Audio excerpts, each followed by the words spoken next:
أعوذ بعزة الله الملك الحق المبين من شر العالمين. الصلاة والسلام على صاحب الدعوة النبوية والسولة الحيدرية والعصمة الفاطمية والحلم الحسنية والشجاعة الحسينية والعبادة السجادية والمآثر الباقرية والآثار الجعفرية والعلوم الكاهلية والحجج الغزلية والجود الثقفية والنقاوة النقبية والهيبة العسكرية والهيبة الإلهية القائم بالحق صلوات الله. اللهم صل على محمد وعلى محمد وسلم. اللهم صل على فاطمة وأبيها وعليها وبنيها وسر المستضعفيها في عدد ما حال به.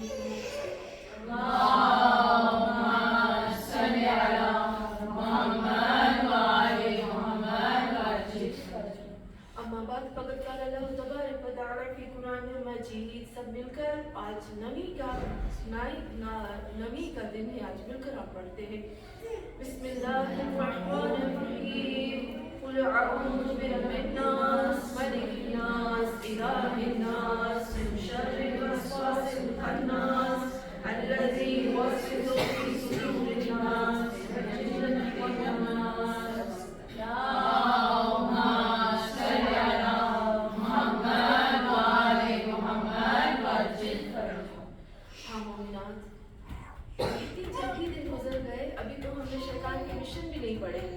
اس کے کتنے مشن ہیں ابھی وہ بھی رہ گئے، اور ابھی تک ہم ان کے مشن تک بھی نہیں پہنچے ہیں. تو ہاں مومنات، آج کچھ شیطان کے ایسے مشن جو وہ ہم انسانوں کے خلاف استعمال کرتا ہے، ہم اس کو بات کریں گے. میں سوچتی ہوں کہ جو لاسٹ ہماری مجلس ہوگی نا، لاسٹ میں آخر میں بتاؤں گی انسان کی طاقت، انسان کتنا طاقتور ہے، شیطان کتنا طاقتور ہے. کیونکہ جس زمین پر جس دور میں ہم رہ رہے ہیں نا، ایک دجالی دور ہے. آپ کو پتہ ہے دجال کی میننگ کیا ہوتی ہے؟ جب ہم کہتے ہیں دجال، دجل ہے، اس کے روٹ ورڈز ہوتے ہیں دجل ہے، تو اس کی اصل میننگ کیا ہوتی ہے پتہ؟ 3 میننگ میں اس کی آپ کو بتاتی ہوں. 3 میننگ دجال کی. اس وجہ سے کہتے ہیں دجال ایسا ہوگا، دجال ایسا ہوگا، دجال ایسا ہوگا، جیسا بھی ہوگا، لیکن اس کی 3 میننگ زیادہ میں آپ کو بتاتی ہوں. دجال جو ہے وہ شیطان کا ایک مشن ہے. شیطان کا سب سے پہلا مشن یہ ہے کہ جو اصل چیز ہے نا اس کو دیکھو ہی نہیں. ابھی میں سورہ اعراف پڑھوں گی نا، اس میں آپ کو بتاؤں گی، اس میں شیطان کی وہ ساری چیزیں ہیں جو اوریجنل، جو اصل چیز ہوتی ہے وہ چھپا دیتا ہے، اس کو نہیں اچھا لگتا. دجال یا دجلل کی روٹ میننگ ہوتی ہے کسی بھی آرٹیفیشل جیولری جو ہوتی ہے ہمارے پاس، اس کے اوپر آپ سونے کا پانی چڑھا کر کسی کو آپ اس کو سونا کر کے بیچ دو، اس کی اصل میننگ ہوتی ہے دجل. دیکھا آپ نے دیکھا آرٹیفیشل جیولری آپ کے پاس ہے، پیتل کی ہے، لوہے کی ہے، آپ نے اس کے اوپر سونے کا پانی چڑھا دیا، کسی کو پتہ ہی نہیں چلا، اس کو کہتے ہیں دجل. جس دور میں ہم رہ رہے ہیں نا، اس دور میں قیمتی چیزوں کو چھپایا جائے گا، جو بغیر قیمت کے، جو جیسے کہ جس کو ڈسٹ بن میں ڈالنا ہوتا ہے نا، ان کو قیمتی بنا کر ابھارا جائے گا. ہم دیکھتے ہیں جس دور میں ہم رہ رہے ہیں وہ ایسا ہی دور ہے. تو ہاں مومنات، دجل کی جو دوسری میننگ ہے وہ یہ ہے کہ عرب جو تھے پہلے زمانے میں، کیونکہ عربوں میں بھی چوری ہوتی تھی، عربوں میں جب چوری ہوتی تھی نا، تو جب رات کا اندھیرا ہوتا تھا، وہ اپنے اونٹوں پر کالا کلر کر دیتے تھے، ان کو بلیک کر دیتے تھے، ان کا رنگ چڑھا دیتے تھے کالا، تاکہ رات کے اندھیرے میں کوئی چور آئے تو وہ دیکھ نہ سکے. یعنی کسی اصل چیز کو وہ چھپا دینا، چھپانے کو بھی کہتے ہیں دجل. اور پھر دجل کی ایک اور میننگ ہوتی ہے دھوکہ، فریب. یہ 3 میننگ ہے دجل کی.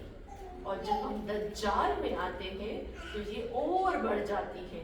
پتہ ہے دجال بے حد و حساب، چاروں طرف سے ہم دجالی قوتوں میں گھرے ہوئے.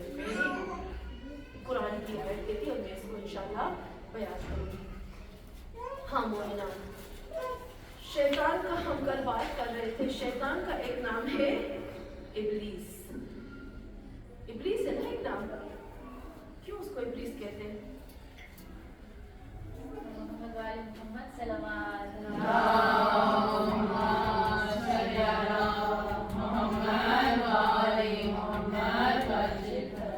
کیوں اس کو ابلیس کہتے ہیں؟ اس کا نام تو عزازیل تھا. عزازیل جو ہے وہ عزازہ سے نکلا ہے. جس نے بھی میرے ساتھ اللہ کے نام کیے ہیں ان کو پتا ہوگا کہ جب ہم عزیز کرتے ہیں نا، عزت کرتے ہیں، عزیز کی میننگ ہوتی ہے کہ ایک ایسی جگہ جیسے ہم کہتے ہیں ٹائل والی جگہ اور شیشہ ہو، جہاں آپ پانی ڈالتے ہیں نا وہ چوستا نہیں ہے اس کو. اس جگہ کو کہتے ہیں عزیز. عزیز تو پھر وہ صفت مشبہ ہو جاتی ہے، لیکن عزیز کا مطلب ہوتا ہے کہ آپ پانی ڈالو نا وہ چوستا نہیں ہے. یعنی عزیز کا مطلب ہوتا ہے وہ نہ کسی سے ڈرتا ہے، نہ کسی کے تھریٹس میں آتا ہے، نہ بلیک میل ہوتا ہے، نہ اس کو کوئی ڈرا سکتا ہے، نہ دھمکا سکتا ہے، نہ اس کو اپنے کوئی مقصد سے ہٹا سکتا ہے، اور نہ کبھی وہ ہار سکتا ہے. اس کو کہتے ہیں عزیز. عزت والا مومن وہی ہوتا ہے جو اپنے اللہ کی ذات پر پائیدار ہوتا ہے. مضبوط ترین، سب سے زیادہ اسٹرانگ، مضبوط جو ہوتا ہے اس کو کہتے ہیں عزیز. تو عزازیل اس سے نکلا تھا. وہ عزت والا تھا، وہ پاور والا تھا، وہ محترم تھا، اس کی دعا میں اثر تھا، اس کے پاس علم تھا. اپنے علم کو اب وہ نیگیٹو یوز کر رہا ہے. ہاں مومنان، میں نے کل بھی بتایا تھا کہ وہ کتنا پاورفل ہے. اس کے باوجود بھی ابھی تک اس کے دل میں ایک حسرت ہے. پتہ ہے کون سی؟ یہی حسرت ہے کہ کاش میرا رب مجھے اللہ تسلیم، مجھے میرا بندہ تسلیم کرے. آپ کو پتہ ہے وہ ایک دفعہ حضرت موسیٰ کے سامنے آتا ہے اور حضرت موسیٰ سے کہتا ہے اے موسیٰ، اللہ سے کہو کہ جھگڑا تو میرا اور آدم کا تھا، اب آدم نہ رہا، چلو نا اللہ سے کہو اب مجھے معاف کر دے، اب مجھے اپنا بندہ تسلیم کر دے. اللہ نے کیا کہا؟ وہ تو خدا ہے نا. اس نے کہا اے موسیٰ اس سے کہو آدم تو نہیں لیکن آدم کی قبر ابھی تک موجود ہے، جاؤ سجدہ کرو، آج بھی معاف کر دوں. اتنا جھیٹ اس نے کہا نہیں کروں. جب بھی اس کا جھیٹ پر ضد پہ اڑا ہوا ہے، ہٹتا ہی نہیں. تو جو ڈھیٹ ہوتے ہیں نا، یہ شیطان کی کوالٹی جو انسان کے اندر ڈالتا ہے. میں جھکوں، میں کروں، ایسا ہو ہی نہیں سکتا کہ میری جیسی ذات. ہاں مومنان، یہاں پر میں آتی ہوں قرآن کی آیت کی طرف. سورہ اعراف میں آتے ہیں ہم، اور پھر سورہ اعراف کی جو آیتیں ہیں جہاں سے خداوند عالم کی اور شیطان کی بات ہوئی، ان صفتوں کو، ان کوالٹیز کو ہم بیان کریں گے. برائے خوش نبی محمد اور آل محمد اللہ سے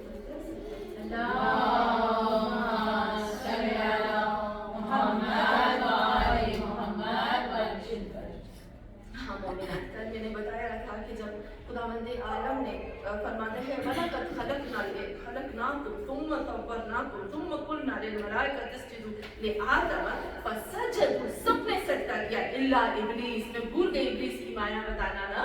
ابلیس کا مطلب ہوتا ہے بلس یعنی نا امید ہو جانا، مایوس ہو جانا.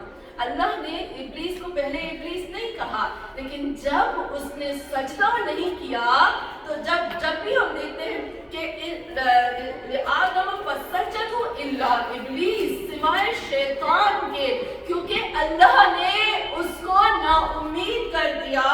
اس کی ساری محنت، اس کی ساری عبادت میں پانی پھیر دیا.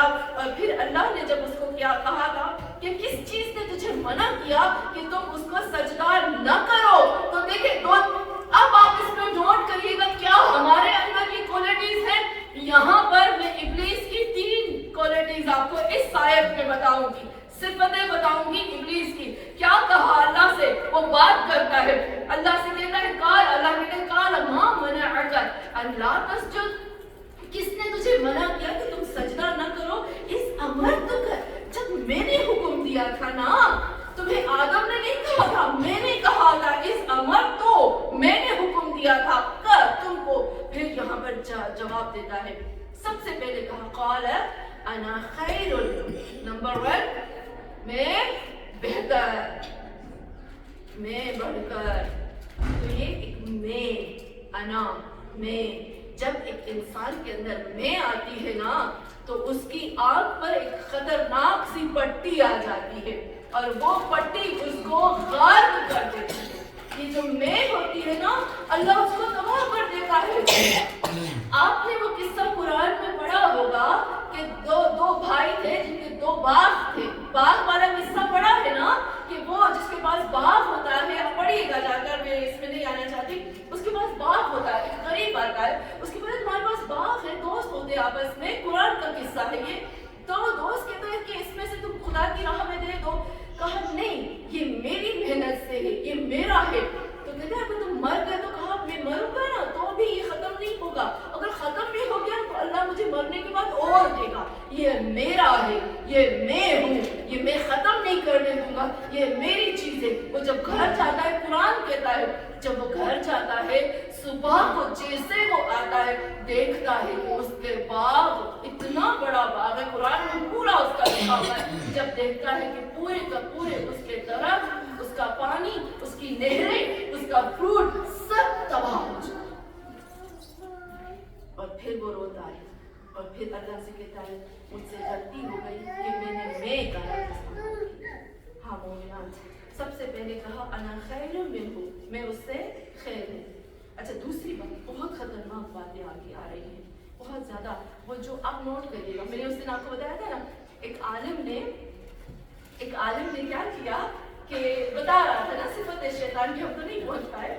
تو صفتیں بتا رہا تھا اس کے اندر یہ کوالٹی ہوتی ہے. میں آپ کو بتاؤں گی انشاءاللہ میرا ہدایت ٹی وی پہ آئے گا، آپ دیکھیے گا. اس میں 75 جہالت کے جنود بتاؤں گی نا. یہ 75 جہالت کے جنود شیطانی صفتیں ہیں. تو یہ 75 شیطانی صفتیں آلریڈی انسان کے دماغ میں موجود ہیں، اس وقت بھی ہیں. ان سے فائٹ کرنی پڑتی ہے. تو وہ کہتے ہیں وہ عالم نے جب کہا نا اتنی شیطان کی صفتیں بتائی. دوسرے دن وہ کہتا ہے کہ مجھے فون آیا اور مجھے وہ کسی نے بولا کہ آغا آپ نے اتنی شیطان کی صفتیں بتائی. مجھے لگتا ہے کہ میں تو شیطان نہیں ہوں. تو ہم شیطان نہیں ہیں کہ شیطان جو ہے وہ حسین کی مجلس سے بولتا ہے. شیطان جو ہے وہ قرآن سے دور بھاگتا ہے. شیطان کی کوالٹی ہے، شیطان کہتا ہے ماتم کرو، زنا زنی کرو، غم کرو، رو. حسین کا کیا فائدہ؟ رو گی تو بس نجات مل جائے گی، آگے مت بڑھو. یہ شیطان کی صفت ہے. پھر کیا کہتا ہے خلقتنی من نار، اے اللہ تم نے مجھے خلق کیا آگ سے. وخلقتہ من طین، اس کو تم نے خلق کیا مٹی سے. تین کہتے ہیں اصل میں تو مٹی کو تراب کہتے ہیں نا. تین کسے کہتے ہیں؟ تین کہتے ہیں ایسی مٹی کو جس کے اندر پانی ڈال کر اس کو گوندا جاتا ہے نا، گوندنے والی مٹی کو. جب پانی ڈالتے ہو پہلے ہوتا ہے تراب. آپ نے جب دیکھا ہوگا تو میں نے پورا ڈیٹیل سے بتایا ہے انسان کی خلقت کے بارے میں. تراب، پھر آتا ہے تین، پھر آتا ہے تین لازم، اور پھر آتا ہے سلسال کالفخار. ان ساری مٹیوں کو گوندھا گیا، پکایا گیا. اس کے اوپر بارش برسائی گئی. 40 سال 100 سال پتہ نہیں جتنا بھی انسان کے اوپر وہ بارش ہوئی. پھر اس کو جلایا گیا، اس میں سے بدبو نکلی. پھر اس کو گندگی آئی، پھر اس میں سے صاف کیا گیا، کلین کیا گیا. کتنا کلین کیا کہ اس میں سے نور کی کرنیں نکلنے لگی. اور پھر اللہ نے جا کر انسان کو پھر بنایا اور پھر اس کے بت کو بنایا. اور بت کے بنانے کے بعد کیا کیا؟ اس کے اندر روح پھونکی. جب روح پھونکی نا تو روح جیسے ہی آدم کے اندر آئی نا، ابھی روح یہاں سے آئی تھی یہاں تک پہنچی. جب ناف تک پہنچی نا تو آدم کھڑے ہو گئے. نیچے تو روح آئی نہیں نا، دھڑم کر کے گر گئے. اللہ نے کہا دیکھا کتنا جلد باز ہے. اسی لیے اللہ نے قرآن میں کہا انسان جلد باز ہے، یہ جلدی کرتا ہے. شیطان کی کون کوالٹی جو ہم بھی کرتے ہیں، یہ تو ہمارے اندر، میں نے خود کبھی میں بھی بولتی ہوں گی نا. کیا کہا خلقتنی من نار، اے اللہ تم نے مجھے آگ سے خلق کیا تو نارمل ہے میں غصہ کروں. آگ کی کوالٹی ہوتی ہے جلانا. اگر میں غصہ کرتا ہوں، اگر میں لڑ رہا ہوں، اگر میں سجدہ نہیں کر رہا، میں ضد کر رہا ہوں، تو یہ کیا ہے؟ یہ مجھے تم نے خلق کیا، تم نے مجھے بنایا آگ سے. یہ تمہارا قصور ہے، میرا قصور نہیں ہے. آپ